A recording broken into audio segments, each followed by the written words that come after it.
just stand there teasing me. Now it's This is Robin Minds. Welcome. My name is Ebuka Obiuchendo. Thanks a lot for joining us. We're finally in the second tenure of President Muhammadu Buhari. It looked like the first 4 years was never going to come to an end, but it did. And on the 29th of May, which was on Wednesday, Mr. President was sworn in for his second term, and we're looking forward to great things. Unfortunately, we didn't get a speech from him, so we're not sure what to expect per se with regards to this next 4 years, but there are speculations or talk about the fact that we'll be getting a speech on the 12th of June, which is now officially Democracy Day. We're going to be looking at what to expect from the government. I don't know that we know for sure, but I mean, Nigerians do have expectations and hopes for what they hope to see between now and 2023. And I have here with me Rotimi Sankore. Thanks for being here today. Thank you. Yeah, I want to start with the speech talk I just mentioned. Do you think Nigerians made a little too much out of that? I mean, we did hear that we'll be getting a speech anyway on the 12th of June. Were we overreacting with the fact that Mr. President didn't speak to us? No, there's no overreaction. We should know what to expect over the next 4 years, and we don't. Yeah. So ideally, we should have gotten a speech. Ideally. But the 12th of June is just a few weeks away, I believe, in 2 weeks. So hopefully we'll be looking forward to that. But I'm looking forward to talking about expectations now and looking at the last 4 years. A lot of people are there's a lot of cautious optimism is what I would call it by a lot of people. Do you share that sentiment? Cautious optimism. Yours is not close to that. No, not at all. I mean, not from what we've seen so far. Not from what we've seen so far. Having said that, I mean, we must always emphasize that a lot of the problems that this current government has not been able to solve are cumulative. That is, accumulated over several governments, yes, over several decades, which also includes President Buhari in his first coming as an army general, and in all the other roles that he has played as the last military administrator of Northeast Nigeria, first governor of Borno State in 1976, and so forth, Federal Commissioner for Petroleum. So even though it is cumulative, that also includes him in several guises. And he's the president now, so he owns the problems. If you are president, government is continuous. You tell us what your proposed solutions are. Yeah. And we spent a lot of the last 4 years hearing from the government the talk of how the last 16 years, at least 16 years before they came into power, were such a disaster by the PDP, and this is why things are going to be hard to fix. Is that argument still going to be tenable, you think, going into the next 4 years? Because, I mean, 16 years was a long time. Yes, but just going back to what I said earlier, it's not a 16-year problem. It's closer to a 50-year problem, which includes the president himself. So they can't just put it at the doorstep of the PDP. If they are talking of the immediate past, yes, but don't forget, a lot of the people in PDP have moved to APC. So what does that mean? It is the responsibility of PDP. So it's almost a continuum. Yes, it's a continuum. The lines are completely blurred, so we can't go with that narrative that PDP caused the problem. Yeah. The problem has been cumulative. It includes PDP. It includes current leading APC members that were leading members of PDP. That line is blurred. That narrative doesn't work. Yeah. Are there sectors that you look at in the last 4 years that actually give you some hope? Because I said cautious optimism there. You didn't particularly seem to agree with that. I know for a lot of the sectors, people are not necessarily excited. Security hasn't done very well. The anti-corruption war, people are not sure how it's going. The economy, of course, hasn't been healthy.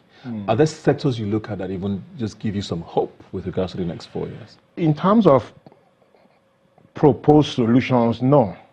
In terms of proposed solutions, no. There is no sector that you can look at the problem and look at the proposed solution and think, yes, they've got this one right, that in 4, 8, or 12 years, it will be sorted. Not even infrastructure? No, because there isn't an understanding of scale. Look at electricity, which is the key issue in infrastructure. No country anywhere ever got industrialized without power. And Nigeria generates less than 10% of the power that we need. To make real progress, we need at least 160,000 megawatts or more for our population size and our economic size. You know, we're at 4,000 megawatts. You know, Qatar, the leader of Qatar came here a few weeks ago, and we are pleading with Qatar to invest to solve our problems. You know, Qatar generates 10,000 megawatts plus very easily. And that's a country where the population of Qatar is the same as 2 local governments in Lagos, and they generate 10,000 megawatts. So, I mean, there is no real hope. You know, in Nigeria, average citizens spend on alternate power equivalent of our national budget, well over 7 trillion naira, just to provide alternate power. And that just for diesel and petrol, and spend about $13 billion actually buying the generators. Imagine what that kind of disposable income would do for the economy. And this is a conservative estimate. You know, if 20 million households spend 1,000 naira a day, that's 30,000 in a month. You know, multiply, do the necessary multiplication. That's 600 billion. You know, times 12 months, 7.2 trillion. Where, you know, we don't manufacture solar panels here. Yeah. Well, we hear, sorry to cut you there, because we hear so many reasons why the power sector is not doing as well as it should be. We have, quote unquote, private hands now running these power generation companies. The Minister of Power, Works and Housing has been touted as one of the few success stories so far in this government. You know, with regards to how much of a problem the power sector has been and the plans they might have for the sector. You don't see any progress at all being made in the next 4 years? Because I mean, I know that the last 4 years were not necessarily the greatest, but I mean, we're seeing. I mean, I didn't have a meter, for example, for the longest time, but meters are becoming a little more available. Things like that are starting to happen. But it's not meters that is the problem. It's the scale of your generation and distribution. So if you're at 4,000 or less, sometimes when the national grid collapses, sometimes it's less than 1,000 for 201 million people. Yeah. So what do we do with this discos now? Because everybody says that they might be the problem. The privately owned discos. No, it's not a... Well, I mean, the discos are a problem somewhere down the value chain. The real problem is that we're not even generating enough. You know, last year, there was a government delegation to Germany to go and look at their power generation. In Germany, when winter sets in October till February, March, you know, the daylight is, you know, very short for about 6 months. They generate close to 40,000 megawatts using renewables, sun and wind. We have sunlight here every day. I mean, why can't we even hit 50,000 megawatts? So the approach is wrong. The understanding is wrong. We have one national grid. There is no federal country on this planet that has one national grid. It's insane. I mean, how does that happen? Yeah. I know, let's leave power for a bit now, because I know whenever we talk about, you know, Nigeria and its issues, and especially when governments come in, like this one, this government is focused a lot on security, power, anti-corruption, and the economy.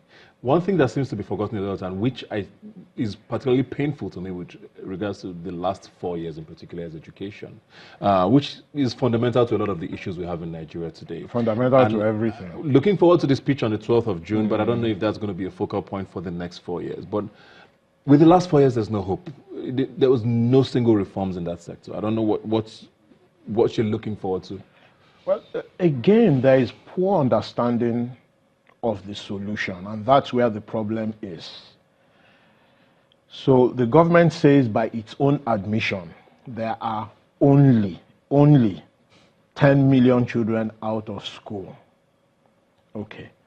So 10 million children out of school, how many classrooms do we need for them? if it's 25 kids a class, that's about 400,000 classrooms that we need. If you want to categorize it into schools, so let's say it's A, B, C, D, E, class 1 to 6, that's about 13,300 schools. At the least. At the very least that we need. So we are short 400,000 schools. We are short 400,000 teachers. We are short about 13,300 schools. That's just primary and secondary education.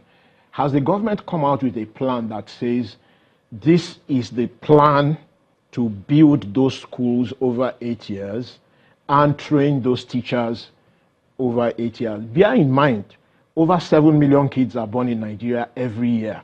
So this problem can only get worse. And education is key to security. So if you look at Northeast and Northwest, where the population, total fertility has just gone through the roof, one farmer feels he's entitled to, 3 or 4, wives in quotes, first girls into marriage. They have 5, 6, 7 children each. That guy is responsible for anything from 24 to 30 children. And the state governments are not investing in education. The UBEC funds, they don't even access it. But are the funds there? Because I want to read a very quick quote from Mr. President during the campaign. Like I said, we haven't heard his speech yet for the next 4 years. And he said something along the lines of, we are not unmindful of the funding challenges faced by the education sector, occasioned by dwindling resources and other competing national needs. We will, however, continue doing the needful to improve the nation's educational sector within available limited resources. What does within available national resources mean?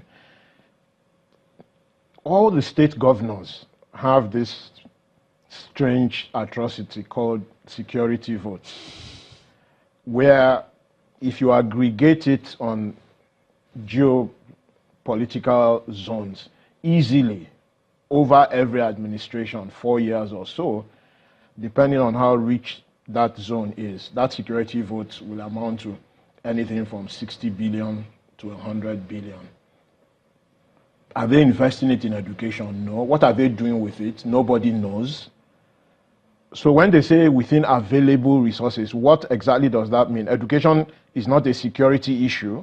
Where do they think the bandits and extremists are coming from? At the height of the Boko Haram insurgency, 83% of all males in Yobe did not have access to education. In Borno, it was 63%. The outgoing governor of Borno built 40 glossy schools with air conditioners and all kinds of things.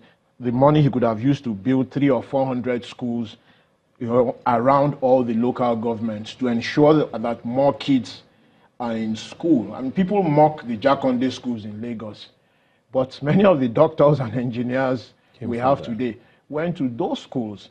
In fact, if people remember, there was a time when the military governor before Jakonde and Jakonde, they doubled the time for the school system. So there was morning and afternoon and evening. And when they looked at the population growth and realized that that wouldn't do, they built those Jakonde schools everywhere. So, I mean, what stops them from doing this? Education now is a security issue. I understand your point, and it's obvious that it's a crisis with regards to the need for these schools and all. But some will even tell you that even the ones that exist now, the quality is even nothing to write home about. I mean, everybody who can in any way does not send their kids to government schools anymore. So with regards to quality even, are we even on the right path? No, because the right investment is not being made in the schools. How many of those schools have libraries? I mean, when I was in secondary school, I went to Government College Umuahia. When I was in secondary school, there are some of us that we are called library rats. We just bury ourselves in the library. How many secondary schools now have libraries? How many communities have libraries? The investment in the education sector is so poor. So it's quantity and quality. So the government's own figures, 10 million kids out of school, 400,000 classes that we need. There are unemployed teachers in Nigeria. How does that happen when you need 400,000 teachers, but we have unemployed teachers in Nigeria. Also, as with many sectors in Nigeria, we don't make the things that we need. So all the things you will expect in a school, in terms of laboratory, in terms of computers, we don't make those things. There is a reason why China is the manufacturing hub of the world. All the high-tech companies go there and manufacture. They invested in education over about 25 years. Science, technology, engineering, math. That's where their employment opportunities are. If we don't industrialize deliberately, yes, then we can't create the jobs. Oil doesn't create jobs. Do you think this is, just before we go now, because, it looks like the brain drain is back. There's a deluge of people living in the country, to put it mildly. Everybody who we know knows somebody who at least is even the person leaving. Canada, there's a new visa regulation every day we wake up now. Sadly. Do you see that slowing down? No, because a lot of the young people can't see any future for themselves in the country. And key ministers that should understand this, Minister of Planning, Minister of Economic Development, youth, let's not even mention labor and employment. That minister, only heaven knows what is going on upstairs there. The guy says that we have enough doctors. That we have enough, and he's a doctor, and he doesn't know that Nigeria, for our population size, needs about 500,000 doctors, and we have less than 40,000, and that includes him, and that includes Enyelama, the Minister of Trade, who are not practicing, and the Senate President, and so forth. So when you look at that area, it's quite clear that a lot of the young people just look at the government policy, look at their future, they don't see any intersection, and they all make plans to leave. What does that hold for the future for us? It's a disaster, because it means that our most brilliant minds are when we were in school, we were even... Can government stop brain drain? Of course they can't. Of course they can't, because they are not offering the opportunities. They are not offering the opportunities. We see Nigerians working in space programs in other countries. We see Nigerians running government departments in other countries. Should we start? We won't even get to 5% before the program is over. If those people were here, if those people could come back, just basic things, electricity, education, housing. There is a housing deficit of about 19 million. What's the plan to bridge that? The minister says there is no cheap housing, there is no affordable housing because there is no affordable material. Why don't we make the material here? NEPA, we talked about electricity. The other day, they found how many containers of electricity equipment that had been lost for years in the port. The fact that we don't make anything for anything that we need, and there is no deliberate policy that says these are milestones in 3 years, 4 years, 5 years, the kids look at it and just say, there's nothing for us here. Sadly. Okay. Well, I know that's actually the sentiment of a lot of Nigerians today. Not a lot of hope, but hopefully Mr. President's speech on the 12th of June will give us some hope. We can do it. Yeah.